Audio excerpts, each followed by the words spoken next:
1988, a year of conciliation between the United States and the Soviet Union, a year of transition in American politics, and a year when the volatility of terrorism strikes home again.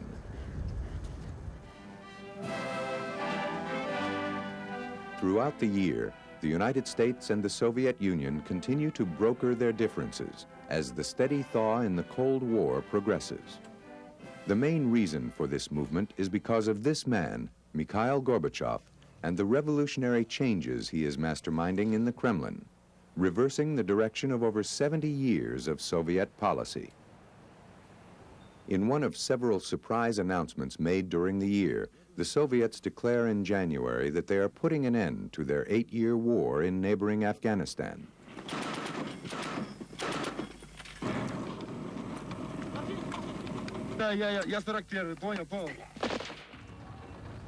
During the 80s, the Soviets shuttled over 1 million soldiers in and out of Afghanistan, trying to secure a friendly communist regime.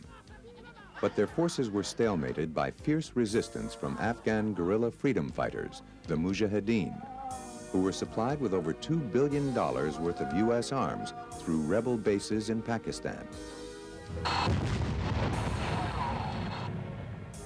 The military occupation compromised Soviet foreign policy and became intensely unpopular at home. As soldiers died by the thousands, in Moscow, protest against the war came to resemble protests in the U.S. against the Vietnam War. Now proclaiming the incursion a bleeding wound, Gorbachev calls for the withdrawal of over 100,000 Soviet troops in 1988. Remember this, these negotiations have been going on for 5.5 years. Meeting in Geneva in April to formalize the United Nations-sponsored peace treaty, Afghanistan, Pakistan, the United States, and the Soviet Union all sign the accord. In the end, the Afghan adventure is considered a total failure for the Soviets and a tragedy for Afghanistan, which retains its independence at the cost of 1 million lives.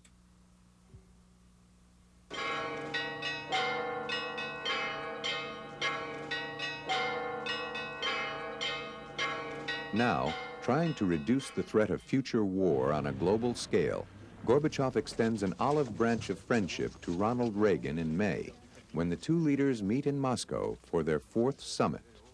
The meeting extends the spirit of cooperation established at previous summits and is marked by cordiality and symbolism, but not a great deal of substance.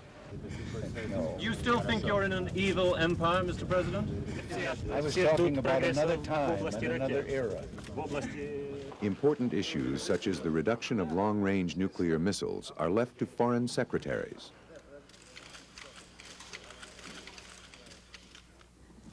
At the same time, Reagan presses Gorbachev on human rights violations and then meets with Soviet dissidents, artists, and church leaders.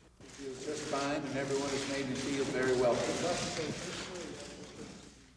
Stealing a page from Gorbachev's script at the Washington summit, Reagan takes to the streets to meet Muscovites face to face. Turn around this way, Sig. While their private talks are sometimes tough, in public, the leaders put on remarkably warm faces. We share that view. We want friendship between our two peoples. I think you understand, we're not just grateful to both you and Mrs. Gorbachev, but want you to know we think of you as friends. But a Cold War of another kind appears to be escalating between First Ladies Nancy Reagan and Raisa Gorbachev. Not known to be close friends, their public appearances now show real signs of strain. I want to say something. Okay? On the last day of the summit, Reagan and Gorbachev signed the recently ratified Intermediate Range Nuclear Force, or INF Treaty, limiting the number of lethal missiles in Europe. But the real accomplishment of the Moscow meeting is the firm establishment of goodwill and the continuing dialogue over the future of superpower relations. Our way here has not been easy. At crucial moments, Your personal intervention was needed and proved decisive, and for this we are grateful. Each such meeting dealt a blow at the foundations of the Cold War. Gorbachev stuns the outside world with his foreign policy initiatives, but his programs for reform at home, Glasnost and Perestroika, have raised expectations that can't possibly be met in the near future. What is happening now, of course, is that Gorbachev is trying to make the institutional changes that are necessary, but they are slow in coming. And because they're so slow in coming, he needs lots of time. But the question is, are Soviet people going to be patient enough? They have been patient now for 3.5 years. They expected some improvement. They've gotten nothing except a deterioration in conditions. Internal dissent is mounting. Now, Gorbachev has to contend with angry revolts within several of the 15 republics that make up the Soviet Union. In the south, Christian Armenians and Muslims in Azerbaijan battle throughout the year over territorial rights in their ancient homelands.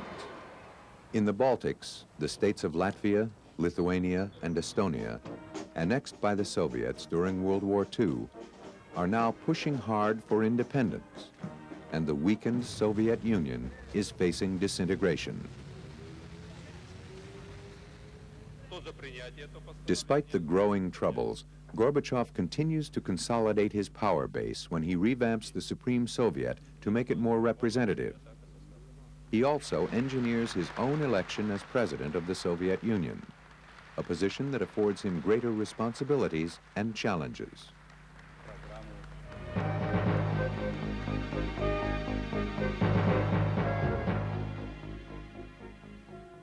Transition is the hallmark of the political process in the United States in 1988.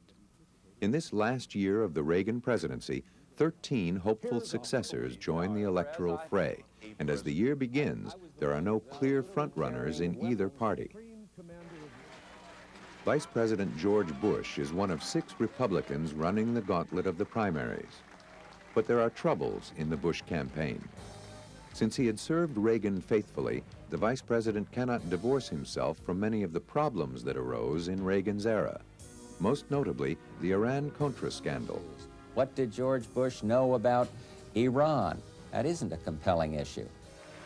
And his past relationship with Panamanian strongman Manuel Noriega, who was being investigated for international drug trafficking. But that is not what's going to determine the election. What is? He made all those decisions in the CIA. What were they? Was Noriega on the payroll when he was CIA director?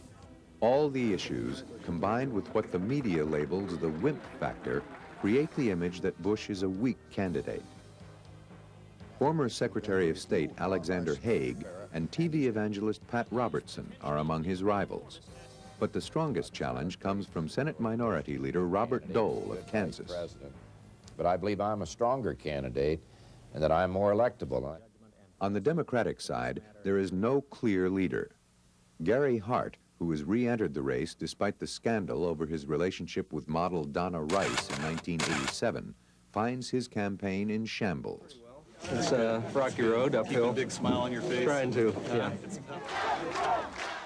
The only other candidate with national recognition is the Reverend Jesse Jackson, who built a solid support base in 1984.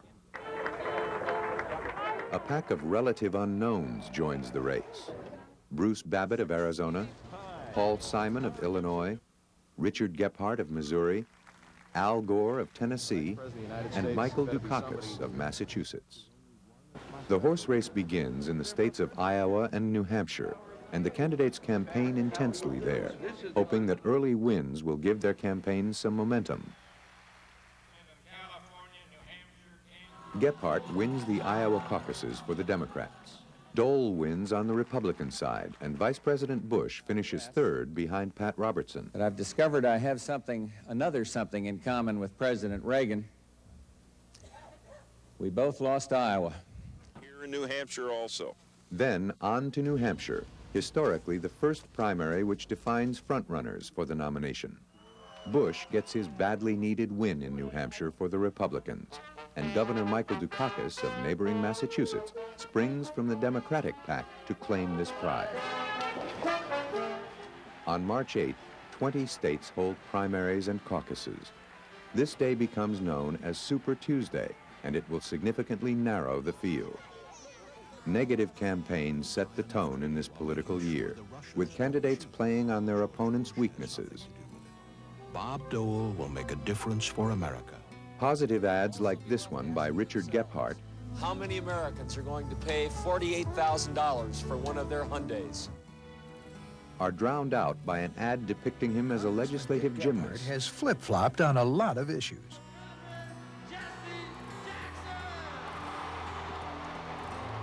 Of all the candidates, Jesse Jackson manages to stay above the mudslinging. When the Super Tuesday delegates to the Democratic National Convention are counted, only the Dukakis, Gore, and Jackson campaigns have survived to see Wednesday. On the Republican side, George Bush defies conventional wisdom and virtually wraps up the Republican nomination. This gives him months to quietly begin laying the groundwork for his presidential campaign against the Democratic nominee.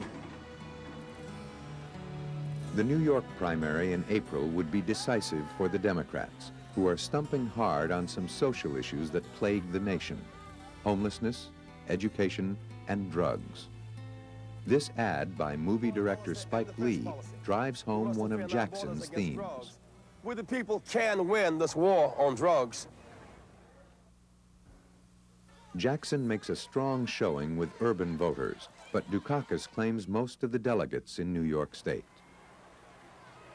Michael Dukakis has now pulled way ahead of the pack of Democrats, and the nomination is almost out of anyone else's reach.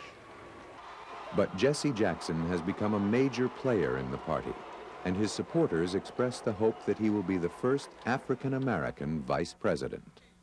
I think Jesse Jackson, if he is in second place, should be given consideration. At a political dinner in June, the victorious candidates sit side by side. It's the first time since 1968 that an incumbent president is not running.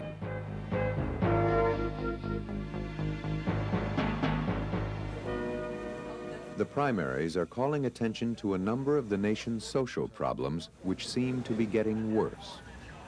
Overall, drug use in the U.S. is declining.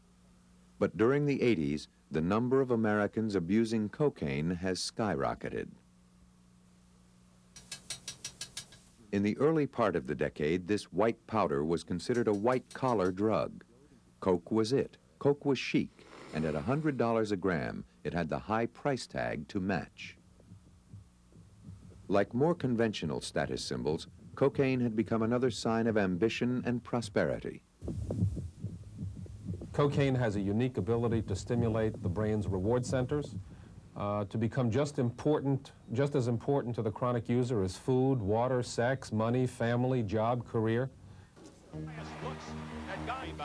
The myth that cocaine is glamorous and safe to use is shattered when it kills 22-year-old Len Bias in 1986.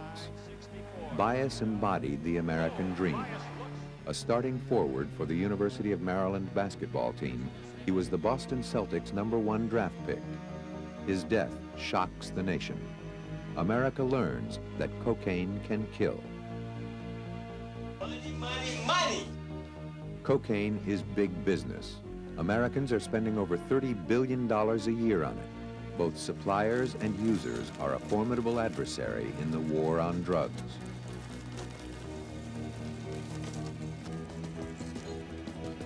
Trying to help out, Nancy Reagan embarks on her own anti-drug campaign. And to all of you children, thank you for coming. And if you're ever offered drugs, please, please, just say no so loud that everyone around you can hear. And if you do that, drugs won't stand a chance. But by 1988, America is besieged by an even graver threat than cocaine. Crack, a concentrated and cheap cocaine derivative, has hit the streets. This smokable drug is even more addictive than cocaine.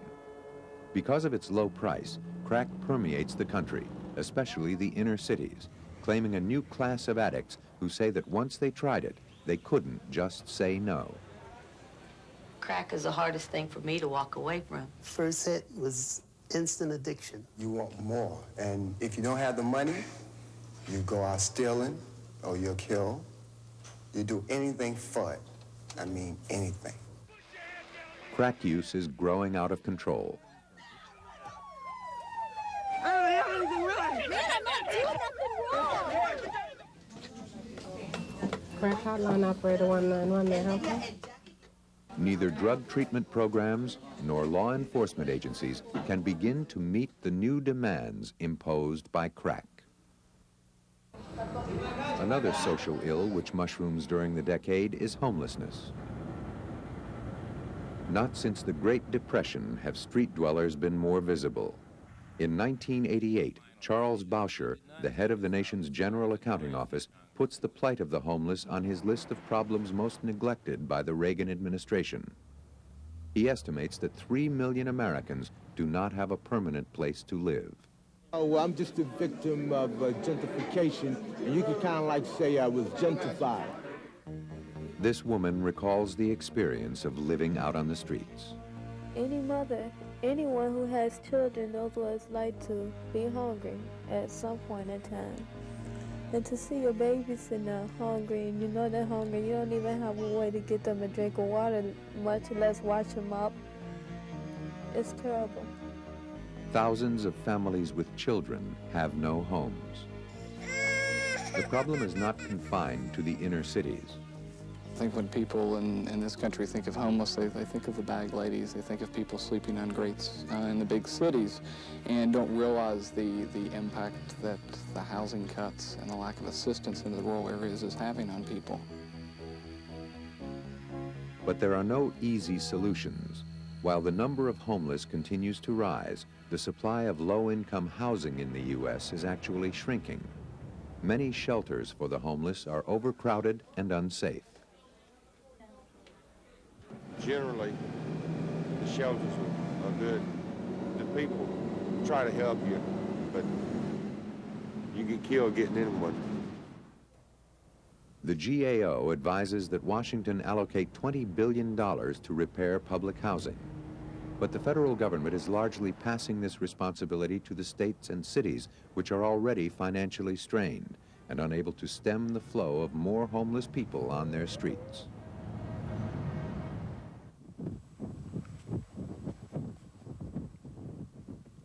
The holes that the whales are in seem to be getting smaller daily, and so it doesn't look very good for the whales.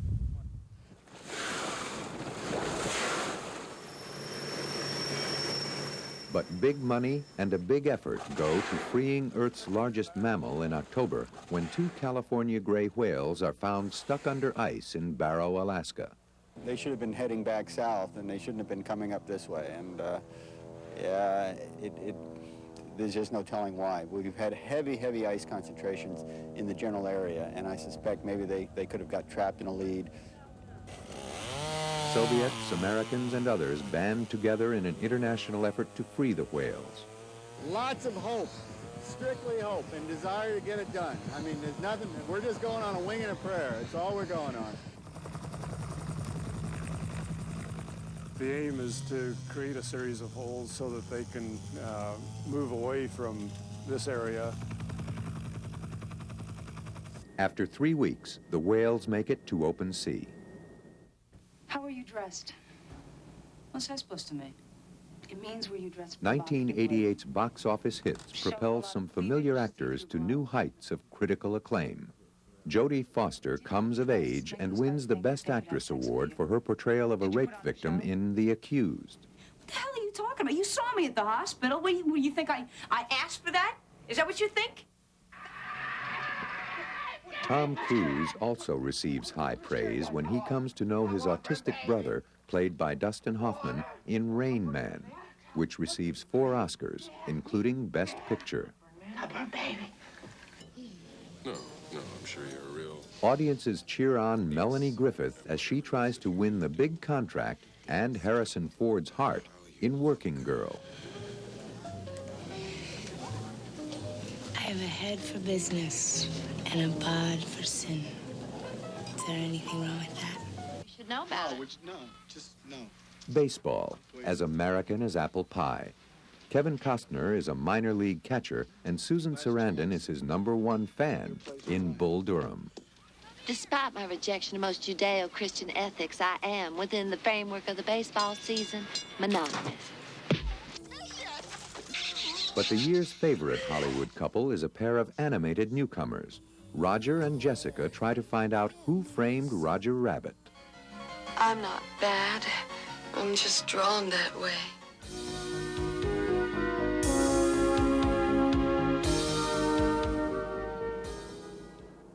In the Mideast, tensions remain high as U.S. warships continue escorting oil tankers through the strategic Persian Gulf, which is also a major battleground for the Iran-Iraq war.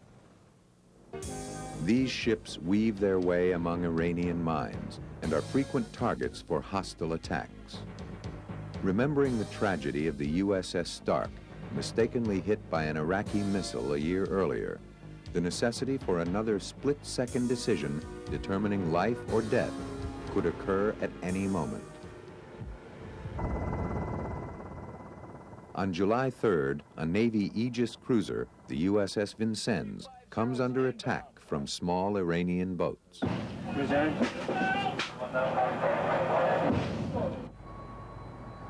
Moments later, from a combination civilian and military airbase at Bandar Abbas, Iran Air Commercial Flight 655 lifts off for a routine flight to Dubai in Oman. The plane never reaches cruising altitude, and according to later reports from the Pentagon, it was emitting a military radio signal. Commercial aircraft do not carry Mode 2. And the signals that we were receiving, that the Vincennes was receiving from that aircraft, were signals that we had previously identified or associated with an F-14. The Vincennes, in the midst of battle and now alarmed because of the plane's low altitude, attempts to contact it by radio, but gets no response. But it's not unusual for them to totally ignore American challenges in this area because they believe themselves to be civil aircraft in an air route, and they really are not interested in talking to the United States forces. Contact affairs 00. Then, a Navy radar operator reports that the plane is descending. This aircraft headed toward the Vincennes and commenced closing at high speed. If I were an F-14, I would be doing exactly what their airliner did.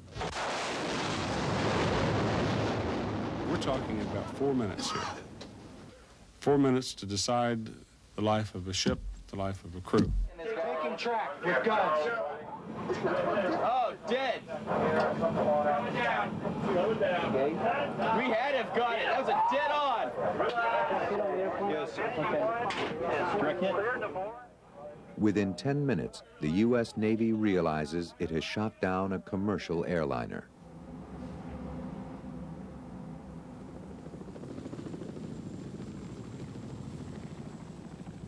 "290 Iranian passengers are killed." This was a pure act of terrorism. It is an international moral outrage. I won't minimize the tragedy. We all know that it was a tragedy. The U.S. government refuses to accept responsibility for the accident, claiming that the airliner was in error for approaching an ongoing battle. Nevertheless, America apologizes and agrees to pay reparations to the victims' families. I think the logic of the criminal government in Iraq is the logic of power.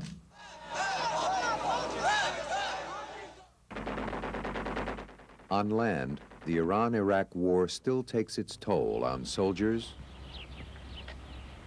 and civilians of both countries.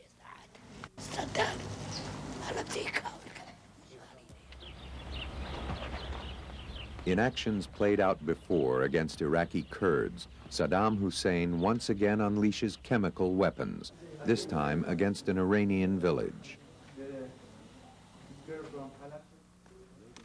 In New York, the United Nations' efforts to achieve peace in the region under the leadership of Secretary General Javier Pérez de Cuellar begin to pay off. I think that one can say that both countries are interested in putting an end to this conflict. And then, of course, it is my duty to work very closely with them in order to achieve positive results as soon as possible. After 8 years of constant fighting, 1 million soldiers are dead. Financial losses are estimated at nearly $400 billion, leaving the economies on both sides in ruins. Iran and Iraq finally agree with United Nations Resolution 598, calling for the cessation of all fighting and the restoration of their previous borders.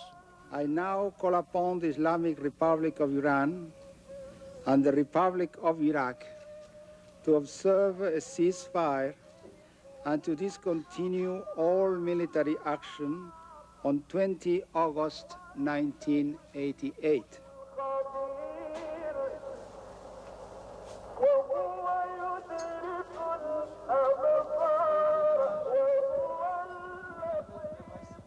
And with the war finally over, most American warships are recalled from the waters of the Persian Gulf, no longer needed to protect oil tankers from the Iran-Iraq war.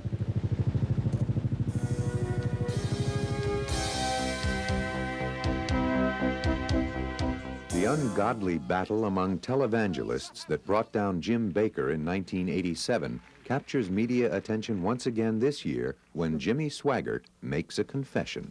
I bow at his feet, who has saved me and washed me and cleansed me. I have sinned against you, my Lord. 2 years earlier, Swaggart fingered Marvin Gorman, an Assemblies of God minister, for committing adultery. I never meant to hurt anybody. That's not my nature. But I ask you to forgive me. Gorman decides to get even.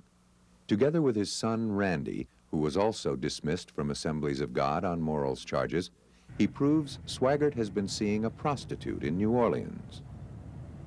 To me, I think he's kind of perverted, or, you know, because talking about some of the things that we've talked about, you know, in the rooms, you know, I wouldn't want him around my children. I have sinned against you. Swaggart's apology isn't enough. He is punished by the Assemblies of God. Jimmy Swaggart shall be placed on suspension for 2 years with the following conditions. 1, rehabilitation shall be for a period of not less than 2 years.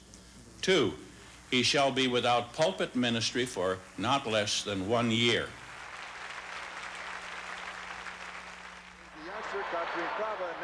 The 1988 Summer Olympics in Seoul, South Korea, produced some memorable moments.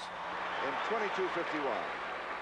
These American athletes all bring home gold medals. But they are overshadowed by the scandal surrounding Canadian sprinter Ben Johnson, who wins the 100-meter dash in record time. The urine sample of Ben Johnson, Canada, athletics 100-meter, collected on Saturday, 24 September 1988, was found to contain the metabolites of a banned substance, namely stanozolol. It's an anabolic steroid. Days later, Johnson's medal is stripped from him when mandatory drug tests show that he's been taking illegal steroids over a period of time. I feel very sad for Ben, and I feel very The gold medal is then awarded to U.S. competitor Carl Lewis, who came in second in the race.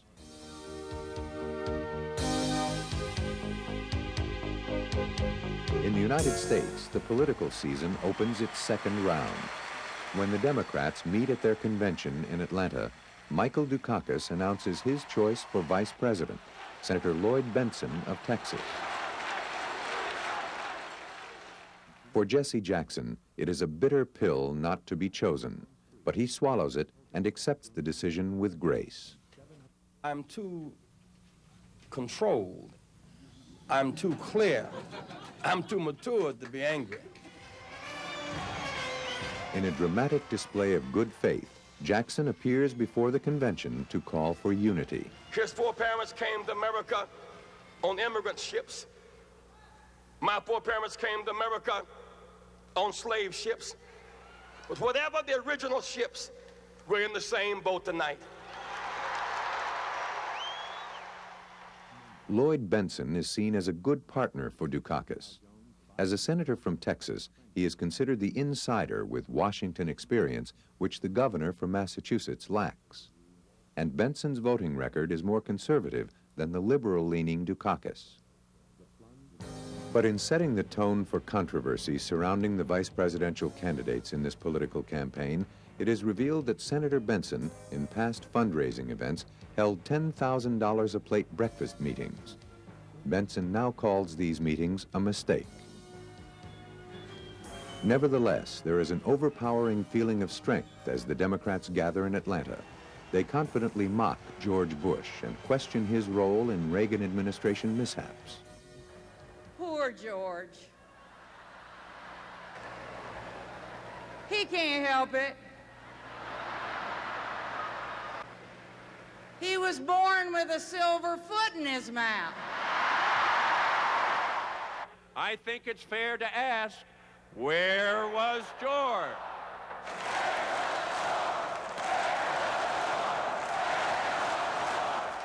And Dukakis sounds his battle cry. Because this election is not about ideology, it's about competence.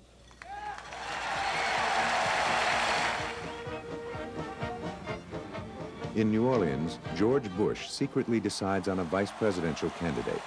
He needs a running mate who will improve his credibility with conservatives, who criticize him for being too moderate. His choice is a surprise to almost everyone. And I'm pleased and excited to introduce the next Vice President of the United States, Senator Dan Quayle. The young senator from Indiana is faithful to the right wing. He is touted as a rugged young leader of the future. Immediately, the Quayle nomination comes under fire. The senator refuses to release his college grades, but professors at DePauw University acknowledge that academically, Dan Quayle was well below average. Except for the golf team and the fraternity, Dan Quayle was non-existent. But the world is run by C students. I stand at attention. Name, Dan Quayle. Rank, Sergeant. Serial number, 303-504096. Indiana National Guard, 6 years and proud of it.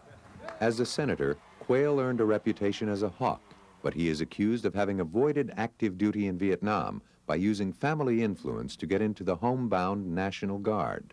I did not know in 1969 that I would be in this room today, I'll confess.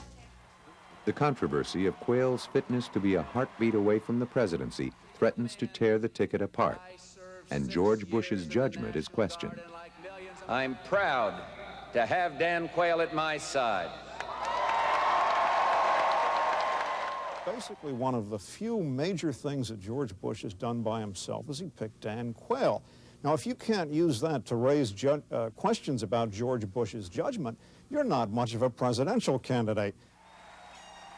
In his acceptance speech, Mr. Bush stands by his choice, and in one of the moments which defines the campaign, he goes on to deliver a strong speech.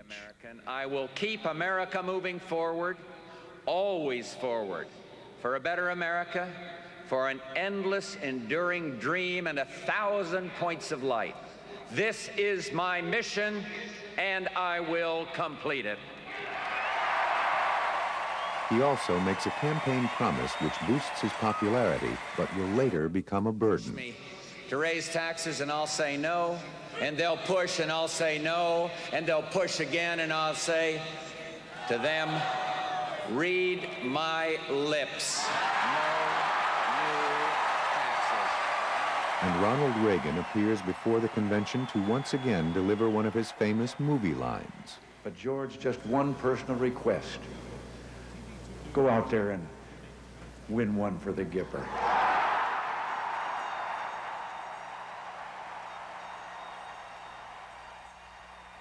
So Mr. Bush leaves New Orleans with momentum and begins an aggressive campaign. It is a campaign filled with negative images and accusations by both candidates. Michael Dukakis criticizes pollution in this country, and there he is looking over his shoulder at Boston Harbor, the most polluted body of water there in the country. George Bush has been around Washington for a long time. But if he couldn't stand up to the Ayatollah or say no to Noriega, how will he measure up to Gorbachev? My opponent still says he wants to do for the nation what he's done for Massachusetts. That slogan is sounding more and more like a threat. Truth was the first casualty in the Nixon White House, and it has been the first casualty in the Bush campaign. I'm not questioning his patriotism. I'm questioning his judgment. Friends, this is garbage.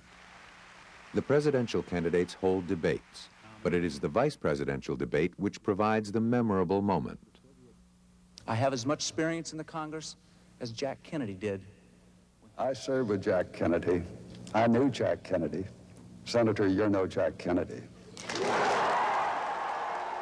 By October, George Bush has managed to overcome a huge 14-point gap in the polls. Filled with theatrics and costume, the campaign is coming to a close. Bush's hardball politics are working, and Dukakis does not seem able to play against him in the big leagues. On election day, voter turnout is barely 50%, the lowest since 1924. But George Bush's victory is decisive. He wins 54% of the popular vote and carries 40 states.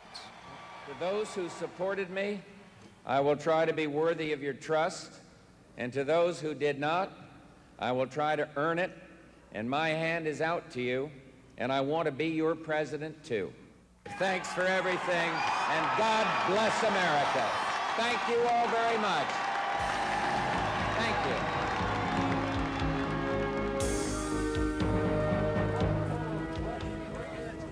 Mikhail Gorbachev's quest for de-escalation of military tensions with the U.S. takes a dramatic turn in December when the Soviet president comes to America to give a major speech to the United Nations.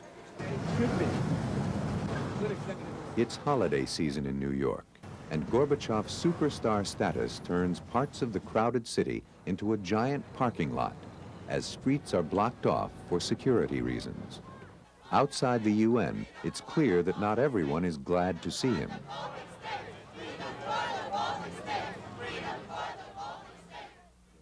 But inside, Gorbachev is in his element as he meets with world leaders and well-known Americans. Then, in a well-calculated about-face, Gorbachev drops a bombshell that heralds the coming shift in world order. Today, I can report to you that the Soviet Union has taken a decision to reduce its armed forces. He calls for complete disarmament and the destruction of all nuclear weapons around the globe. Then, the biggest surprise. Within the next 2 years, their numerical strength will be reduced by 500,000 men. This will be done unilaterally, Voluntarily withdrawing 500,000 soldiers without demanding a similar NATO cutback marks the Soviet shift from an offensive to a defensive posture. Gorbachev's new political manifesto is a tacit admission that the Soviet Union is on economic skids and can no longer afford its huge military machine.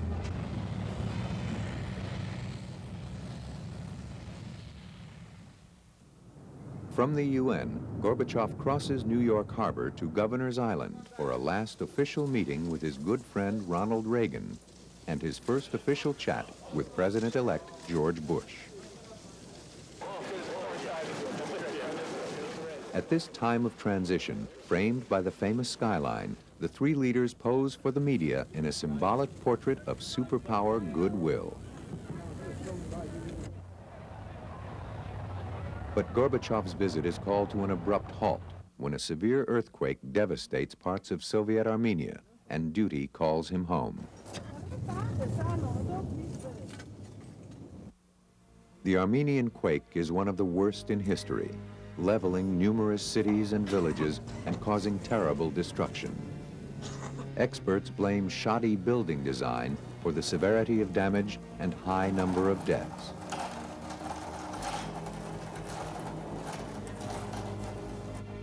Gorbachev tours the area and finds angry citizens complaining about the lack of heavy equipment to move the rubble and the badly coordinated rescue attempt.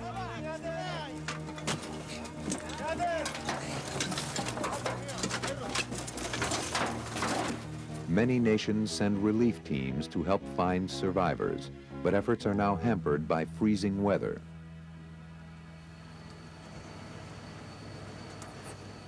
When rescue attempts are halted 2 weeks later, authorities admit to the enormous toll of the Armenian quake.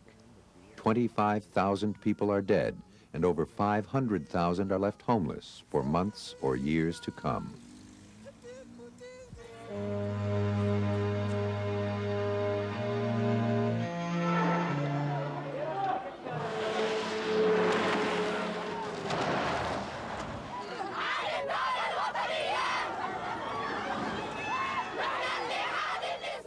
In the Holy Land, peace seems a distant dream.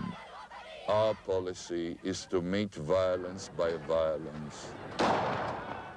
They shoot him in the heart, here, on the left side.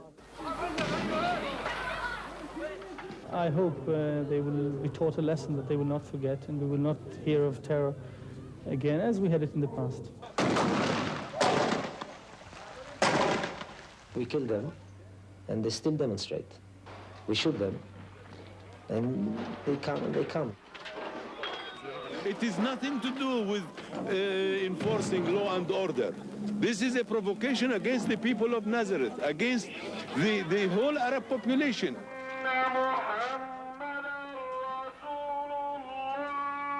What is their homeland? Since when did a Palestinian state exist in history? This is a figment of their imagination.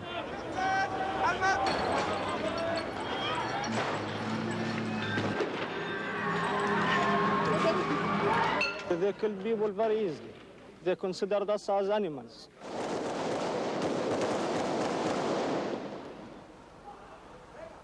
If we are going to live here and to be a democracy, by definition, we have to recognize the rights of the Palestinians.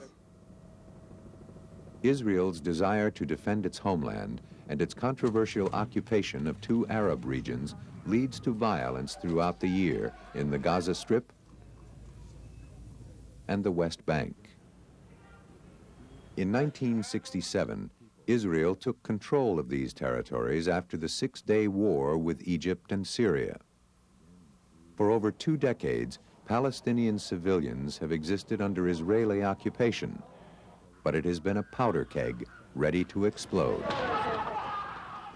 After 40 years of our statehood, we are not about to surrender our rights or portions of our God-given land. An automobile accident in the Gaza Strip involving an Israeli military truck results in the deaths of 4 Arabs. This is the spark that incites the Palestinians to an uprising, which becomes known by its Arabic name, Intifada.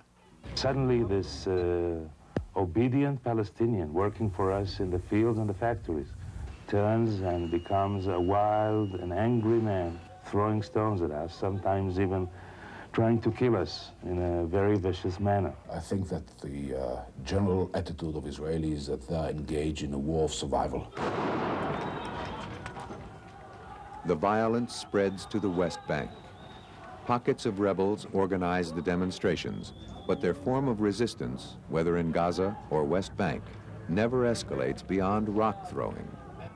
There is a network that does this. Does it produce it alone? No, it does not. Does it fan it and inflame it? Does it want to sustain it? Definitely.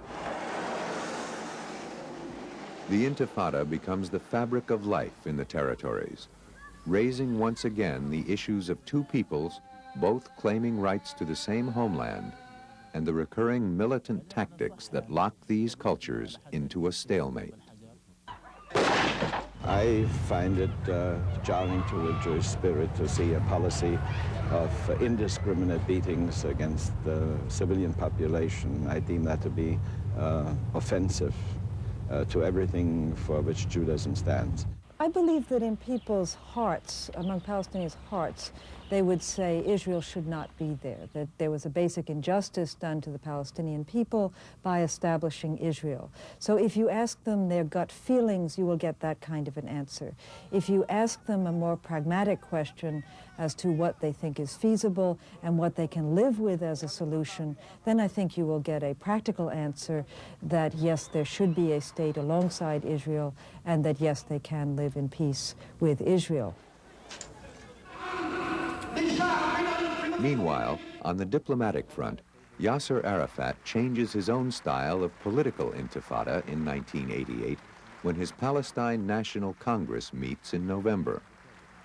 For the first time in its 23-year history, this self-proclaimed cabinet in exile votes to recognize Israel's right to exist. Arafat is invited to address the United Nations, and a furor erupts in the United States when he applies for a visa. We found that the PLO, through certain of its elements, has employed terrorism against Americans, and Mr. Arafat, as chairman of the PLO, knows of, condones, and lends support to such acts. He therefore is an accessory to such terrorism. Accordingly, consistent with our security reservation, the visa was denied. The United Nations then votes to move the convention to Geneva, Switzerland. There, in December, Arafat makes a statement which is not well received by the U.S. I, as chairman of the Palestine Liberation Organization, hereby once more declare that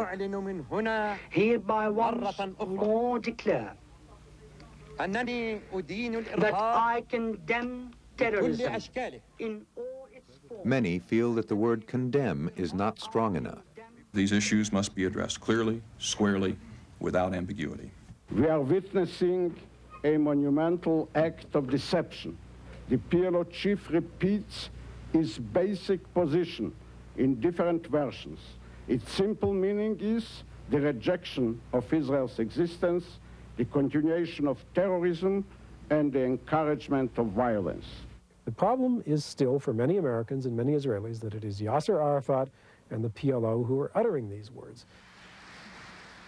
After a night of pressure applied by the United States to remove all ambiguity, Yasser Arafat returns to the convention the next day. I repeat for the record that we totally and absolutely renounce all forms of terrorism. And this time, when pressed for clarity, what a statement. Didn't you read my statement? Read it. It's entirely clear. I'm a striptease. Do you want me to striptease? As a result, the United States is prepared for a substantive dialogue with PLO representatives. Although Yasser Arafat and the Palestinian National Congress now meet all criteria set for negotiations, Israel refuses to come to the table. We must tell the parties that their dispute is resolvable. We must tell them that we are tired of this conflict and tired of their unwillingness to make fair compromises. Regardless of the stalemate in Israel, Arafat has emerged as a politician who is willing to shift strategy in order to achieve his goal, establishing a Palestinian state. Yasser Arafat is the ultimate consensus politician, and that's how he survived all these many years, both politically and physically. He's played the role of diplomat, of guerrilla, of politician. He's all politician.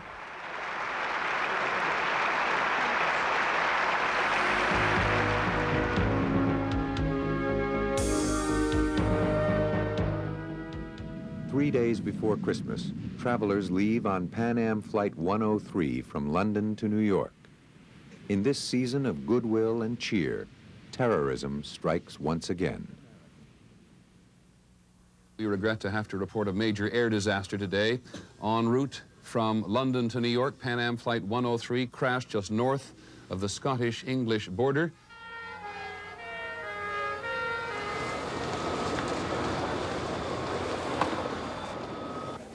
She was supposed to be on this flight. She couldn't be on that one. This absolutely massive sort of red glow in the sky that went off. The whole sky lit up. We thought it was a nuclear explosion, but obviously it wasn't. Oh my God, it's terrible. And then sparks, and then the whole thing went down. 57 minutes into the flight, A bomb explodes in the cargo hold, destroying the plane and spreading debris for miles around the town of Lockerbie, Scotland. Medical personnel rush to the scene, and soon the severity of the tragedy sinks in. There have been no survivors reported from the crashed aircraft. 259 people on board, many of them college students, and 11 town residents on the ground are killed. You see, this is a small community, and we've never really experienced anything like this before. We've heard about down in London and all over the world, like, but here, when it hits your own back door, it gives you something to think about. This will be the worst air disaster since that crash of the Iran Airbus in the Persian Gulf when it was fired on by the USS Vincennes, killing all 290 people on board. In fact, after a 2-year investigation, journalists allege that this act of terrorism was in retaliation for the shooting of the Iranian Airbus by the USS Vincennes. Ahmed Jabril, leader of the National Front for the Liberation of Palestine, was reportedly hired by Iran to orchestrate the bombing. The price, $10 million. The plastic explosives concealed inside a Toshiba radio were checked aboard by an unsuspecting student.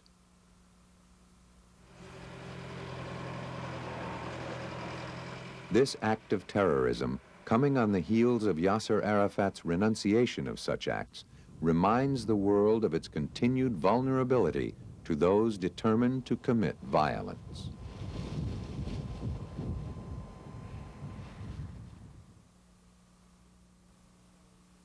You don't sell clients, you work for them.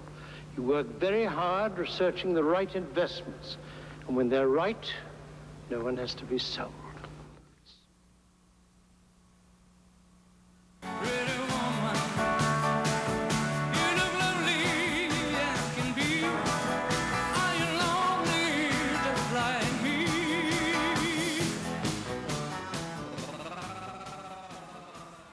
Describe the philosophy that has prevailed and will continue to prevail during my tenure as the 67th Attorney General.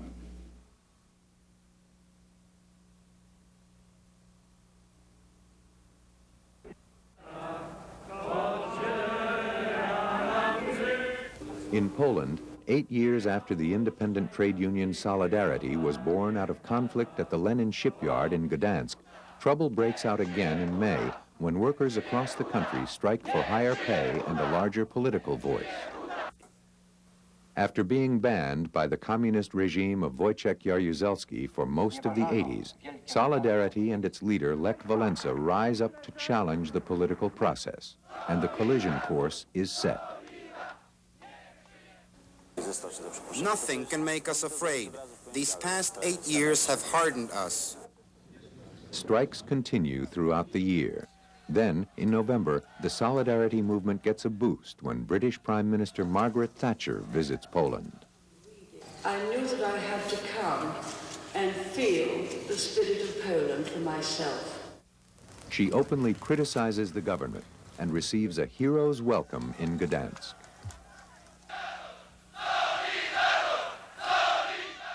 Although the government still refuses to acknowledge Solidarity's growing power, this new wave of confrontation lays the groundwork for the extraordinary changes that will rock Eastern Europe in 1989.